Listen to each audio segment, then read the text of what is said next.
உறுதியான பற்களுக்கும் ஆரோக்கியமான ஈறுகளுக்கும் Gopal tooth paste. பிரிந்து கிடக்கும் அதிமுக சக்திகள் இணைய வேண்டும் என்றே தான் கூறியதாகவும் தன்னை அழைத்துக் கொண்டு போய் யாரிடமும் சேர்க்க வேண்டும் என்று இதுவரை சொன்னதில்லை என்றும் முன்னாள் முதல்வர் ஓ பன்னீர்செல்வம் தெரிவித்தார்.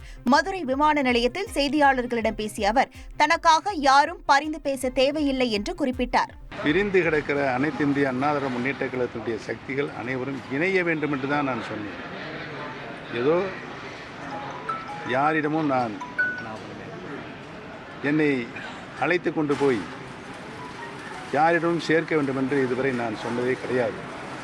ராஜன் செல்லப்பாண்டன் அதை புரிந்து கொள்ள வேண்டும். அவர் எனக்காக சிபாரிசு செய்கிறேன் என்று வேற சொல்லியிருக்கிறார். எனக்காக வேண்டி யாரும் பரிந்து பேச தேவையில்லை. தமிழகத்தில் அடுத்த 4 நாட்கள் வழக்கத்தை விட வெப்பம் அதிகரிக்கும் என சென்னை வானிலை ஆய்வு மையம் தெரிவித்துள்ளது.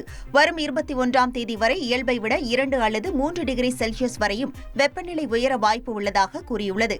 சென்னை மற்றும் புறநகர் பகுதியில் வானம் ஓரளவுக்கு மேகமூட்டத்துடனும் காலை வேளையில் லேசான பனிமூட்டமும் காணப்படும் எனவும் வானிலை ஆய்வு மையம் தெரிவித்துள்ளது.